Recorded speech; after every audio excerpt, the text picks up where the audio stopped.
Welcome back to another edition of the Prepper Recon Podcast. Our mission is to bring you great interviews with preppers from around the world so you can be better informed and better prepared for everything from a hurricane to the end of the world as we know it. Whether your plan is to bug out or bug in, CampingSurvival.com has all of your preparedness needs, including fish antibiotics, long-term storage food, water filters, bug-out bags, and first aid kits. Use coupon code PrepperRecon for 5% off your entire order at CampingSurvival.com. I've personally been buying gold and silver from JM Bullion for over 2 years. They offer the best prices over spot that I can find, and I've never had a problem with an order. If you're looking to trade in some of your fiat paper for real money, check out jmbullion.com today. Today's guest is Glen Tate. Glen is the author of the 299 Days book series and European supermodel, lawyer, family man. You're just kind of a rock star all around.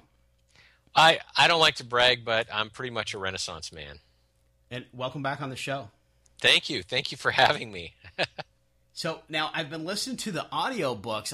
I'm blown away. I love it. It's just such a great series. And I feel like I've known you for so long, and now getting into the books, I really feel like I sort of know you better.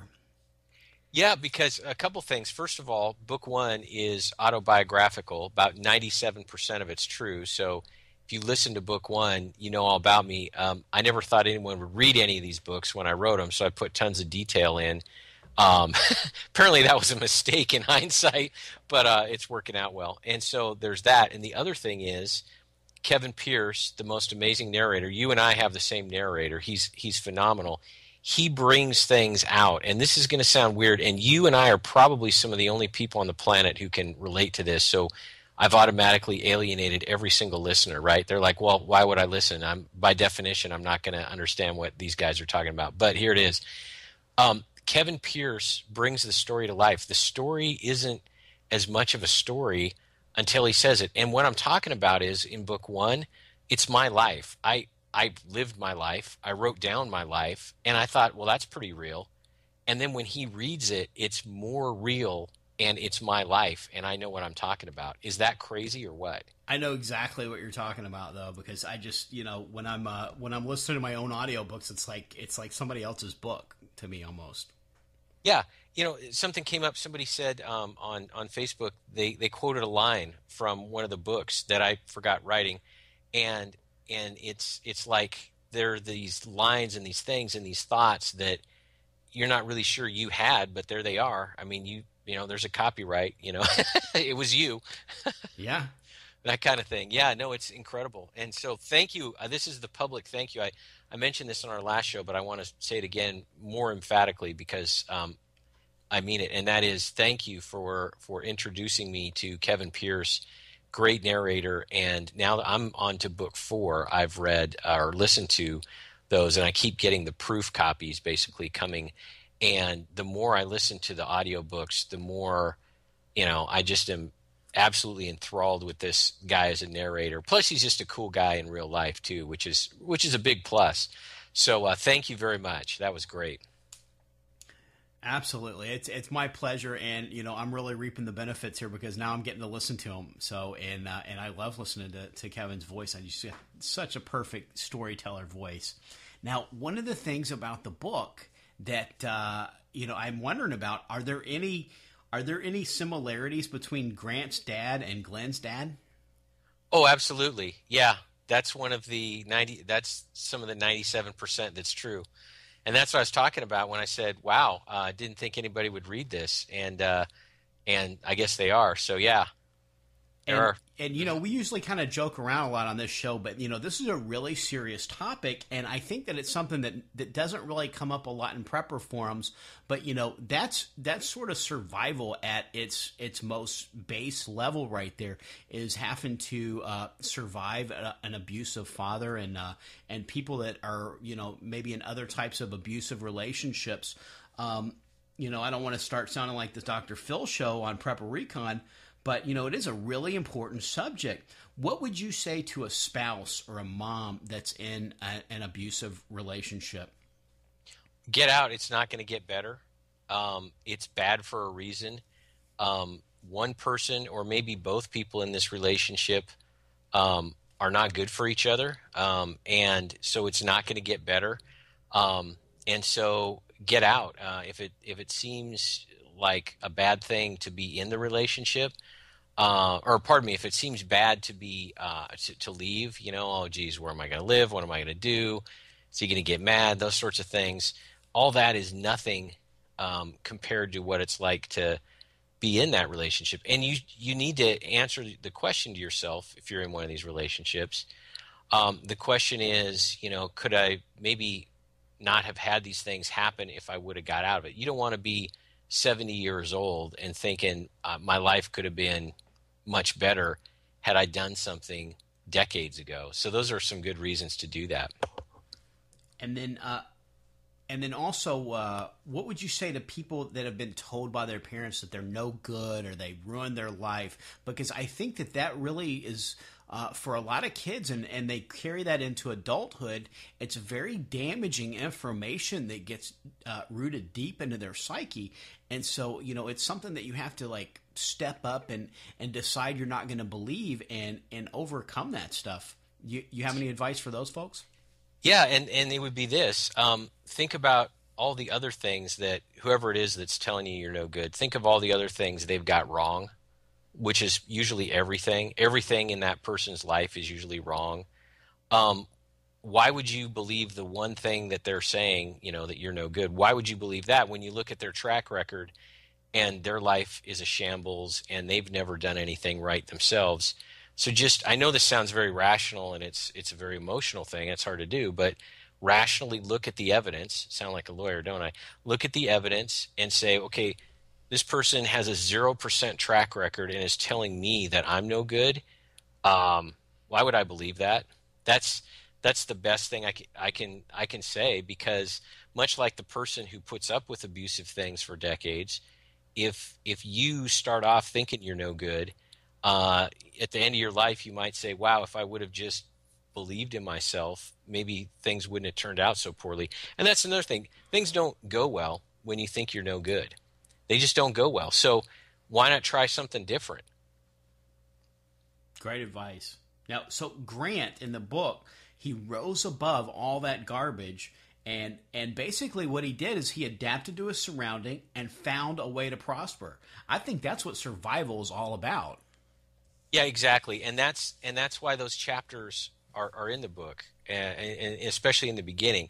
By the way, once you get to book 9, you'll see that almost every little thing in book 1 was a little seed that sprouted and came to life somewhere in the book and was important information. But that's certainly it, and that gets to Grant's mindset. Of course, I am Grant. Grant's mindset about a couple things: one, surviving, and number 2, hating bullies, fighting bullies, and not putting up with people who put up with bullies. It's all there. It's all there. I'm getting goosebumps talking about this, but it's all there.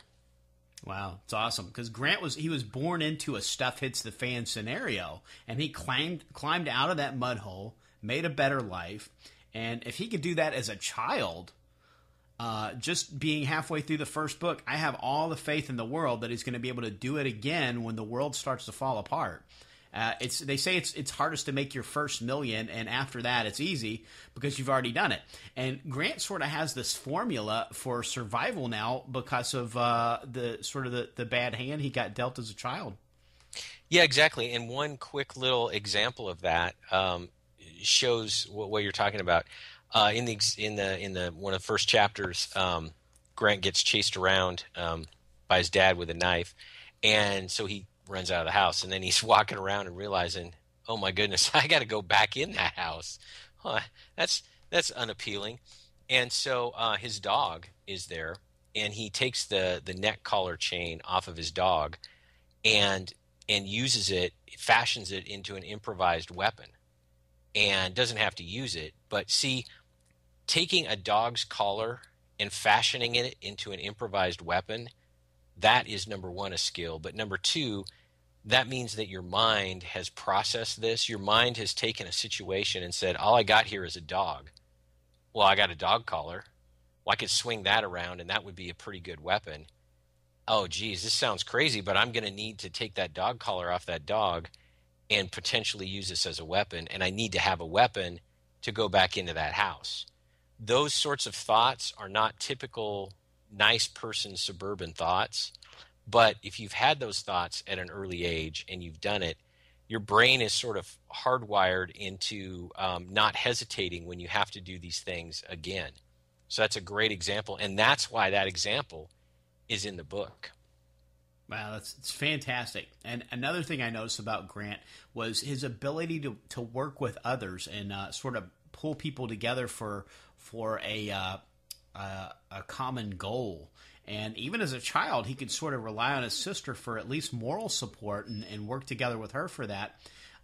Let's say I'm not really a people person. How would I go about forming like a retreat team or mutual assistance group? Yeah, great question. And one of the things I get asked the most, and one of the things people are most interested in, is the team described in the book. First of all, they ask me, are they real? And they are. The Working Man's Working Man's Armory video that's up. If you go onto YouTube and look for Working Man's Armory, Glen Tate, it's a 13-minute video of us doing some testing and evaluation of Working Man's Armory weapons. And you had Joel on your show, as a matter of fact. So all your listeners know about Joel. And you can see the guys. They're actually on film. And you can see them, and you'll see what I'm talking about from the book. So yes, the team's real. But they asked me if the team's real, and they asked me how to form a team. My best advice is gun stores and shooting ranges to find shooting people. Now, I know there are other aspects of prepping. Obviously, there's a ton of them. The classic line, you can't eat a gun, right? I mean, that makes sense. But I think gravitating towards places where there are gun guys is a great starting place. But that's just the starting point. You have to have people that you can trust, and they have to be great people first. And like first through 1 through 9 has to be good people, and then like item 10 can be they have skills. These are people that you're going to rely on, you're going to trust with your life when really bad things happen and there are really difficult decisions, and there's a lot of reason for people to do selfish things because they're really hungry. This is the environment you will be in, and these are the people you need to have around you. And so you need to have trust in people. I don't expect to ever find, the retired SEAL. I don't know any SEALs. I just don't know any. So that shouldn't be the standard. The standard should be really good people first and skills second. I'll be very honest with you, the fact that all of us on the team are Christians is very, very important. It makes things a lot easier to be in a very close relationship with people who have your fundamental worldview down and see things the same way you do, and know that they're accountable for their lives. That's pretty big. I mean, if it comes down to, should I sell this guy out, for some food, or should I turn this guy into the authorities because I don't want them to come after me? Somebody that knows they're accountable when they die for what they did in their life is a huge asset. And the other thing is you need to spend a lot of time with team guys, because you can't just say, okay, every third Wednesday of the month we're going to meet for 2 hours and talk about ham radio frequencies. I mean, you need to do that, and that's all good, but you need to have the really deep relationship, and that's hard to do because a lot of us don't have a lot of time. But I say that because it's really necessary. For example, a few minutes ago, the real Bobby was texting me. He's moving, and he said on our group text, "Hey brothers, I need some help moving." Boom! Everyone's like, "When do you need it? What do you need? I got a truck. Let's go." That kind of thing. And that is more than just about helping a guy move. You can see the dynamic that's involved there, and you need to spend a lot of time. And I say guys, men, women, doesn't matter. On the West Coast, when we say guys, it means men and women. So, there's that. So I think spending a lot of time, a lot of trust, common worldview, which in my case is Christianity, is I think a huge asset. And don't focus on the skills to the exclusion of the relationship. That's another thing. This relationship is really, really unusual. I've been involved in a variety of kinds of relationships, business relationships and personal ones and siblings and, my wife and my kids and all kinds of things. This team thing is not like any other relationship. It's deeper than many other relationships. And you're going to be risking your life, and you are going to have others risk their life for you. It's not normal. And I've never been in the military. The dedication to Book 8 says it the best. Words to the effect of very few men, let alone civilians, ever have a band of brothers. I've been extremely fortunate to have a band of brothers. I think God put these men together and in my life, and I'm very, very thankful for it. So that's the kind of relationship we're talking about. This isn't somebody you go golfing with. This is not a Rotary Club kind of relationship at all. It's really hard to describe. And the closest I've ever come to it, or the closest I've come to people really truly understanding this are acquaintances and friends of mine, that are in the special operations community, and they describe it the same way. And of course, I've never experienced what they've experienced, but it is that kind of bond. And so expect a lot out of this relationship. It is not, as I say, golfing partners and stuff like that. Expect a lot out of it and go into it thinking, okay, this is a really big deal. Let's set our sights appropriately on this and make sure that we make this into the kind of relationship it needs to be. This is not a casual thing. And then also you have to you want to expect a lot, but you also have to expect to invest a lot into it to get a lot back. Oh, absolutely. I mean, I was just mentioning dropping what I'm doing 2 weekends from now and saying, Bobby, how can I help? There's that. This costs a little bit of money, takes a lot of time. There's that. And so you need to really, really throw yourself into this. You can't hold back. You can't hold back on this relationship. And there are many relationships in your life that you can hold back on. And this just simply isn't one of them. So yeah, you have to give and give and give. And that's the essence of this relationship.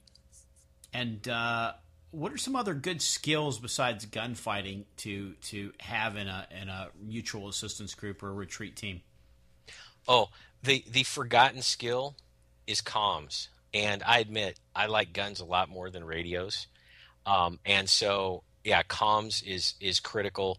And it's something you can learn. I mean, you can buy equipment, moderately priced equipment, and spend a little bit of time and be light years ahead of the rest of the world when it comes to communications. And there are all kinds of other skills out there. I love medical personnel. They're obviously fantastic. You need people who can talk to other people. I'm the diplomat. Pal always jokes about, we'll send you out if we need to negotiate something or we need a diplomat. And if you end up getting shot, too bad, it was nice knowing you kind of thing. But I think that's a serious skill, and that's maybe just because it's one of the things that I've spearheaded. I can talk to anybody. Now I may not pull it off, but I can be diplomatic, and there will be many hostage negotiation sort of scenarios, I think, where you're going to have to walk up to a large group of people who probably want to kill you, and you're going to have to present some information to them to dissuade them. It's not all going to be gunfights. And of course, people who know food-related things are critical. Construction, repair, mechanical things, oh my goodness, that's important. And not just people who have the tools. It needs to be we have somebody on our team who's absolutely amazing and can not only fix anything with virtually no tools or equipment, can build anything, and he can engineer anything. And that's one of the forgotten things. Stuff's going to break. Doors, knowing how to hang a door is pretty important, because if you don't have a door, if it's been broken or kicked in or something, you're going to really want a door. If you're in an environment where doors are getting kicked in, you're going to want a door even more. than in peacetime. So those are some thoughts on some skills. And you can see that's not the SEAL stuff, right? That's sort of, quote, boring, right? Somebody who knows how to fix stuff. That's not boring at all to me. That's comforting to have somebody like that. I thought hanging a door was you just basically throw some hinges on the thing and screw them into the side of the wall. Not at all. That is a very challenging task. Unlike Grant, I was when we first got our foreclosure house, I was the type of guy that thought, well, I can pretty much handle everything here and do all of this. And then, after I redid the bathroom, I basically got fired by my wife as the renovator. So, from now on, it's let's hire a professional because, while I did get the bathroom done, it was a little bit longer process than I thought it was going to be. And the tiles sort of have this sort of like a wave effect to them, where they're not exactly perfectly straight, and which is really accentuated when you've got the big 20-inch tiles. And but for anybody that doesn't like to do home repair and stuff like that, it's a great way to get out of it. Is just do one job and really screw it up. And, yeah, that's some good stuff. And you'll be put on the bench, and you'll never have to do it again. That is good advice. I've actually done that on some things before, but it's actually been tested. When I was in high school, like everybody else, when I grew up and where I grew up, everyone took the Armed Services Vocational Aptitude Test, and it was a great way to see what you'd be good at. Communications, 98th percentile. All right. Mechanical reasoning, 15th, 15 percentile. Wow. And so, where they take the picture of the box and they say, what would this thing look like unfolded? I don't know. And the gears, if you turn this gear, what direction does this gear go? I don't know. It's like this. I'm very serious about this. It's like this huge deficit in my mind. My mind can do a lot of other things, but I will stare at directions to put IKEA stuff together and have absolutely no idea how to do it. And it's pretty sad, actually. So, yeah, there's a thing, and you got to be honest, with yourself. We all have deficits, and we all have skills. And one of the things, team guys, we're all funny. We all use humor to communicate, and they'll make fun of me about the mechanical stuff, and I'll make fun of them about other stuff. And it's a great way to, smooth it over and then everything gets done. So yeah, got to have that. It's time for a quick break, and we'll be right back. The dollar's lost over 90% of its purchasing power since 1971. Silver, on the other hand, has proved to be a very stable form of wealth preservation over the years. And where do you buy silver? Silver.com, of course. Silver.com offers fantastic prices on silver and gold. Check out Silver.com today. Are there positions on a team that can utilize maybe folks that are getting a little long in the tooth or getting a little too old to really be wielding around an AR? Or maybe somebody that's disabled, and what kinds of things could they do in a team? Oh boy, other than I think the wielding the ARs and that sort of thing that you mentioned, anything they could do everything. Probably not breaking down doors and running with heavy stuff, but other than that, everything. Communications, you need base stations. People who know how to fix things. There you go again with that. You need people for that. I think there are pretty much no limits as you go farther into the book series, and especially as the community is developing in books 3 and 4 in particular. You're going to see all kinds of people with seeming deficits that end up really, really contributing. And it's not some cheesy after-school special thing. The quadriplegic ends up, inventing the cure for some rare disease. I mean, there's nothing hokey about this. I'll give you an example that you'll see, and that is one of the characters named Paul. He's really, really overweight, and he thinks he's just kind of not going to be good at anything. I mean, he's going to be useless. He's a metal fabricator. And he makes the gate, this really neat swinging gate, a steel gate for the main entrance to Pierce Point, which is the community everyone is in. And he does other things that take a while to describe, and I don't want to give away plot stuff because it would be a spoiler. But he ends up probably in about book 7 or 8 making an enormous contribution. And again, not hokey, after school special stuff, but that's one example. And you'll see, and I'm actually physically getting goosebumps even thinking about this because it's true. You'll see in book about 8, Cole, my son with mild autism, who ends up doing something nobody else can do, and it's because his brain is wired the way it is.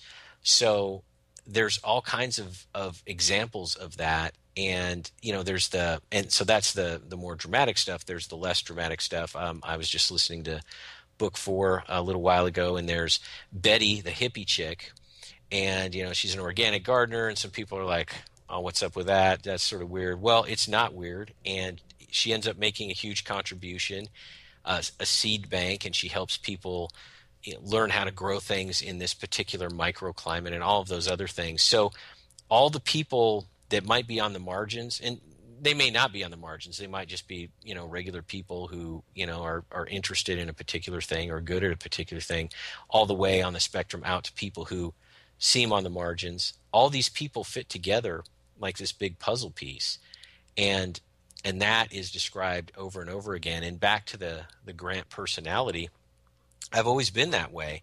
I talk about the loser, right? The loser kid who has a common bond with all the losers out there, and can get the best out of them, can talk to them loser to loser, and let them know that they're not losers, and find that potential in them, and say, like Paul, the really heavy guy, hey, Paul, we need a gate made. Do you think you can make a gate? Oh, I could make a gate. And Paul is thrilled that he has something to do, and he can show his skills, and it ends up being very valuable. So that is key. So there are really no limits.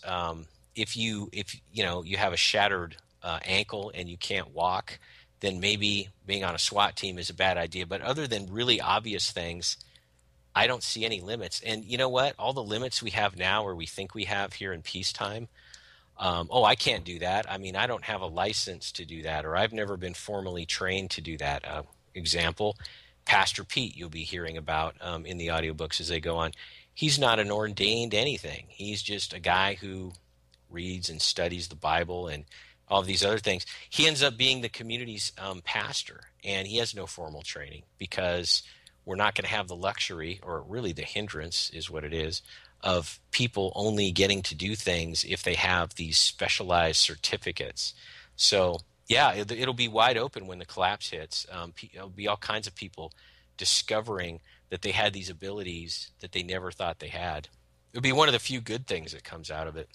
We just had this guy at our church Wednesday night, and his name is Nick Velichek. And I don't know if you've ever heard of him. He has no arms and no legs. He was born that way. He was born just a torso and a head, basically. And he goes around the world speaking. And, I mean, it's just the most inspiring, inspirational speaker you've ever heard in your life. And you leave there with this sort of new lease on life, and just it's unbelievable what he's able to do. The guy is he's now married. He's got a kid. And there's a lot of YouTube videos of him, and it shows him, basically just, bouncing on the trampoline with his kid, and doing backflips off of the diving board, and swimming. He's got he was born with basically sort of like a little nub of a foot, and he swims with that, and it's absolutely amazing what he's done with his life. And most people look at him and think about the limitations that he would have, and he just doesn't see that. He just sees past it, and God's just using him. And God's got a plan for everybody, regardless of what your situation is. And I just challenge everybody to go find this guy on YouTube. It's Nick Velichek. And look him up, and it's just going to really inspire you. It's magnificent. Now, what are some deal killers that you just absolutely don't want to have somebody with these certain types of personality in your group? Well, yeah, anyone who's dishonest, and that can take a variety of forms. Stealing, lying. Any kind of dishonesty is is something that just can't be tolerated. Again, the closeness of this relationship. And again, to contrast a team relationship with other types of normal civilian peacetime relationships, if you have a client or something who's a little bit shady, that's really not a huge deal. I mean, it's not ideal, but it's tolerable. It's not tolerable in a team relationship. Oh, let's see. What are some other deal killers? People who won't contribute their time and to some extent their money. That would be a deal killer. People who don't take this seriously. I have this thing, and you'll see it woven throughout all the books. I don't like the people. There are a handful of people who are actually like the stereotypical preppers. And by that I mean people who, are playing Army basically. I don't dig that. I don't play Army. Guns and these things they're skill and a tool, and it's all about protecting yourself and then hopefully restoring things and then getting on with your life. I mean, and I have tons of respect for people who are actual professional military people, but people playing Army, I've never thought too well of. And so I think that would be a problem. If somebody, I guess you could tie all these things together. Here would be a really bad person to have in a group, would be somebody who says, and they're serious and they're not being sarcastic or trying to be funny. They say, I can't wait for the collapse because I just can't wait to kill people. That would be awesome. That sort of thing. Another thing to run away from would be people who are breaking the law. If somebody said, yeah, check out this firearm, and I ground down the sear and now it's fully automatic, that kind of stuff. I mean, it's a stupid law that exists and all of that, but you can get your entire group, including yourself, in jail with just one goofball that breaks the law. So lawbreakers are something that just cannot be tolerated. I know that sounds really, I don't know, anticlimactic. Glen Tate, he's fighting the man and stuff, and he's now saying, yeah, don't break the law or have anybody on your team that does. But in all honesty, it's really good advice. Because as I'm fond of saying, the worst survival plan you can have is to be in prison. Yeah, and a lot of times that guy that's wanting to shave down the sear pin he's the agent. Yeah, that's infiltrating your group to try to get everybody to do something wrong and take them out. That's everything that DHS has done to pull in supposed terrorists pretty much since 9/11. All the ones we know about are basically sting operations that they set up in the first place, and most of these people would have never had any inclination to do anything wrong until the CIA handler got a hold of them and convinced them that they needed to take action. Yeah, exactly. I didn't even really think about the agent, the provocateur, or the informant sort of thing, but you're exactly right. That is a problem. It's a bad enough idea, even if they're not, a government person. It's just terrible. So don't have any lawbreakers. There's no need for it. Here's another thing, and I'll just be very rational about this. Unless you live in New York or some kind of socialist place like that, I don't think that there's any need to break any laws. I'm not suggesting people in New York break laws, but I guess what I'm saying is with the magazine capacity bans that they have, I think you need a magazine that holds more than 7 rounds, for example. So, but anyway, in a state like Washington, like where I live, there are no magazine restrictions. I don't need to own or possess or anything that's illegal because the tools I need, like an AR-15, are perfectly legal. So why would I expose myself to prison time for stuff that, in the case of an automatic weapon, they're kind of hard to control and they waste ammunition. I mean, it's just a terrible trade. And for the folks in New York, maybe their best plan is to just move. Absolutely, yeah, move, and that would be it. And John Jacob Schmidt would say, "Move to the American Redoubt," and I would say, "Heck yeah." Now, what form of government would you have in a mutual assistance group? Do you need to have one guy that's that's calling all the shots, or do you need to have, say, basically like a democracy set up where everybody's voting on everything, or how do you handle that? It's going to depend on the people in your group, the number of people in your group, how well they know each other, and by the kind of people in your group, I mean the personalities. If there are a bunch of people who are followers and there's one natural leader, then that'll sort of work itself out. If you have a group of very independent people, and liberty-minded people tend to be pretty independent, then that's another kind of system. I can tell you the way the team works, everything is unanimous. I've never run into this in my life. I mean, in politics and everything like that. I mean, this never works this way. There's the speaker or the majority leader who says this is how it is, and everybody nods their head. I mean, I've never seen anything like this. But we never make decisions that are, I don't know, unpopular. We never have to. And so it works pretty well.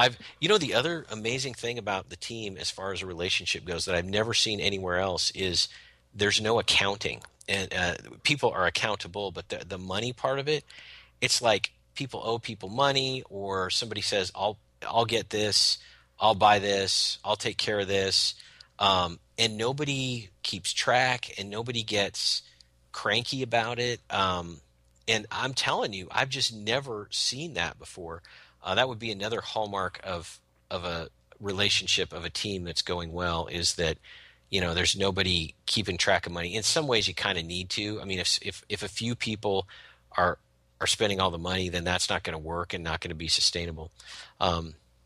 So I think it's going to really vary on your group. And I don't know that there's any one size fits all answer to that. Yeah. And what about conflict? Is there a good way to deal with conflict inside of a group? Yeah, and the only group I can speak of is my own, and so this will not apply elsewhere.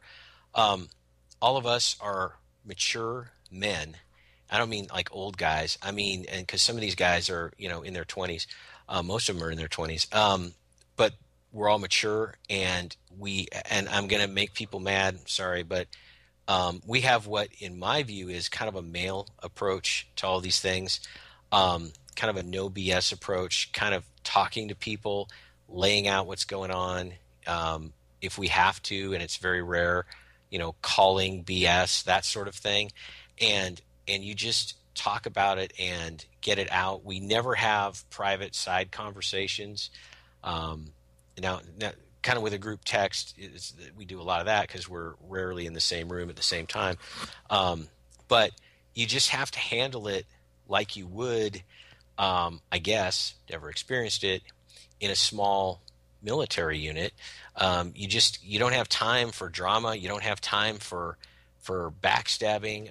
It's a luxury that nobody has. And so dealing with it up front and nobody harboring grudges and that sort of thing is the way to go. As I sit here and I describe this, I'm realizing what I'm describing, and it's not just a small military unit. It's also a band, like a musical band that's successful, can deal with things this way, and the ones that aren't successful at dealing with these things are the ones where you have, solo projects and the singer says, I can't work with these people and that sort of stuff. So when egos get in the way and there's no mechanism for solving inevitable conflicts, you're going to have problems.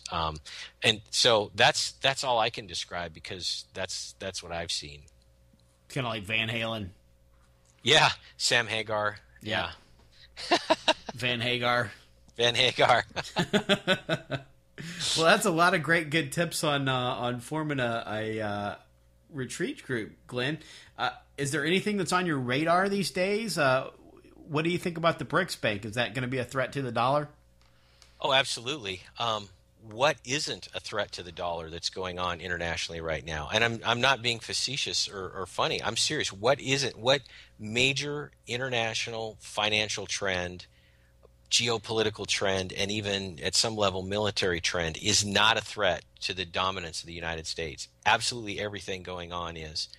But no, the BRICS Bank, we're seeing Russia and China carrying out the agreement that they came up with a while ago to trade in their national currencies, which is huge. All these things, the dollar is just it's going away. And I need to track down this article. I just heard it on Fox 519's Eye on the Economy report on Radio Free Readout. He was reading a quote from, I don't know, the vice chair of the Federal Reserve, U.S. Federal Reserve, who was talking about bail-ins.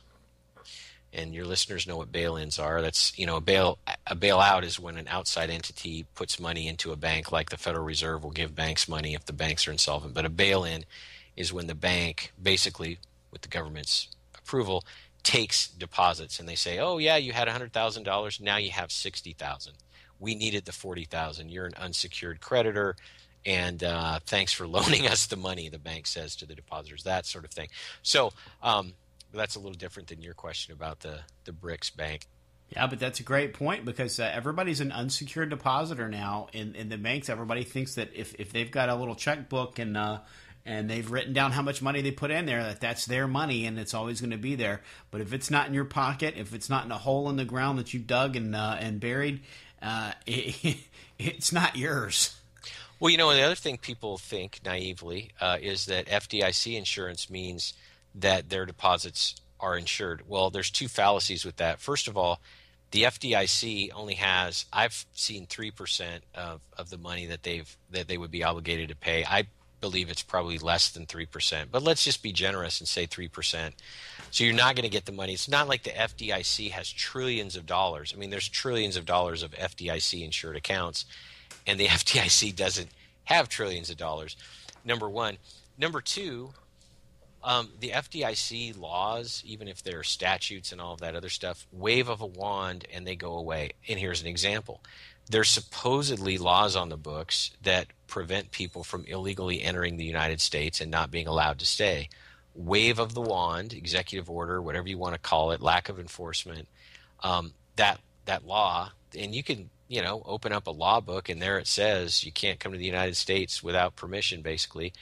Those laws are completely unenforced. So they could do the same with FDIC. I mean, if they're smart, and they are smart, I imagine they've already got drafts written of the executive orders or whatever, the emergency powers or whatever it is they need to wave that wand and say, yeah, the FDIC,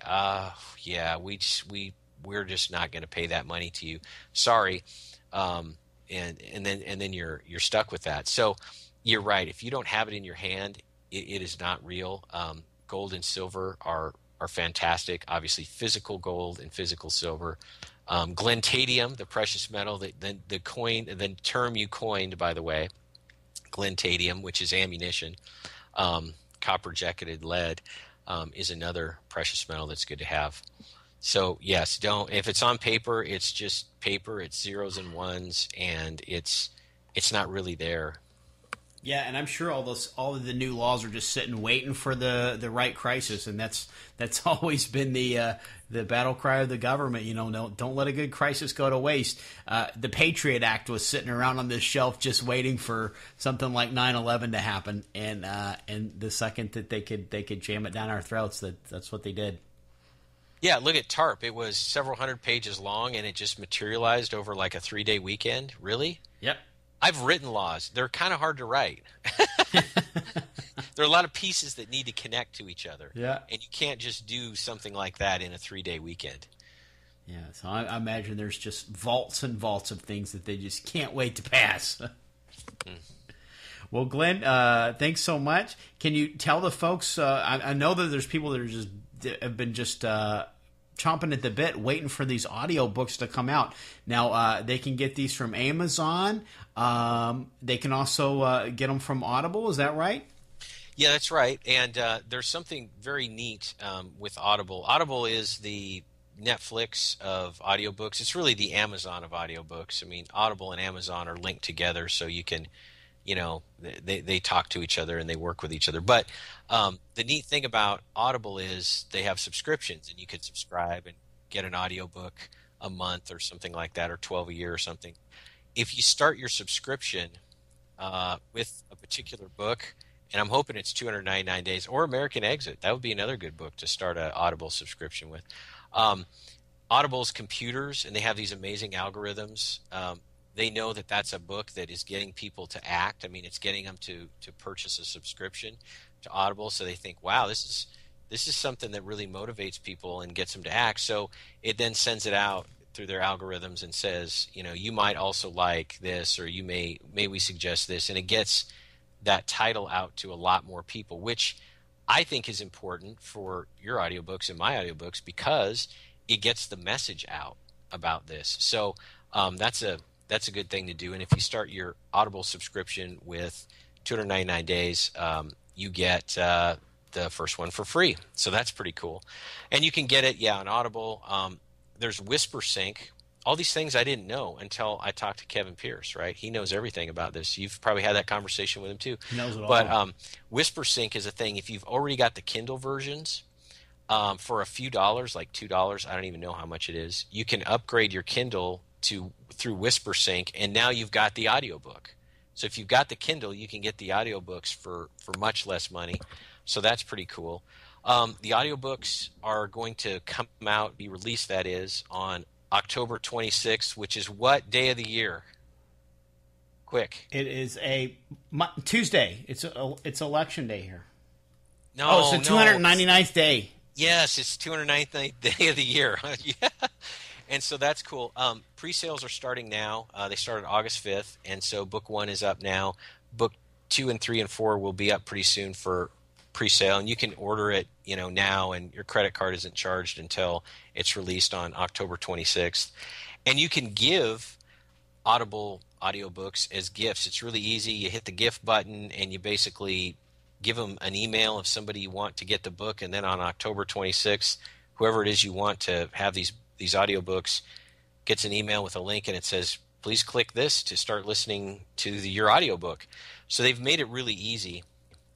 And gifts, October 26th, kind of near November. November is kind of near December. I mean, I get my Christmas presents for people on about December 24th usually, but some people apparently are organized and get presents earlier for people, so there's that too. So, and all this is on the 299 Days website. The blog post that's on the homepage has got all the details about all the dates and the launches and all the links to get stuff. So very excited about the audiobooks. I had very high hopes because Kevin was involved, and I listened to all of your books that he did. But I have to say that my high expectations were exceeded by this, and it's an absolute joy to listen to these proof copies, and I marvel at them. I know that sounds kind of crazy and gushy, but it's spectacular. I cannot believe he is this good at what he does. Yeah, he's the man. That's for sure. And then the website is once again it's 299days.com, and that's the numbers 299. 299days.com. Yes. Awesome, Glenn. Thanks again for coming back on the show. It's always a pleasure. My pleasure. Thanks for having me. In American Reset, the final chapter of the Economic Collapse Chronicles, the ultimate contest between liberty and tyranny reaches the apex. The Bear family and their neighbors learn the true value of community as they rely on each other to survive the war and the effects of the financial meltdown. Will the collapse bring an oppressive regime that enslaves the American people, or will the patriots prevail and guide the country back to a place of freedom, peace, and prosperity? Get your copy of American Reset in Kindle, paperback, or audio edition at Amazon.com today.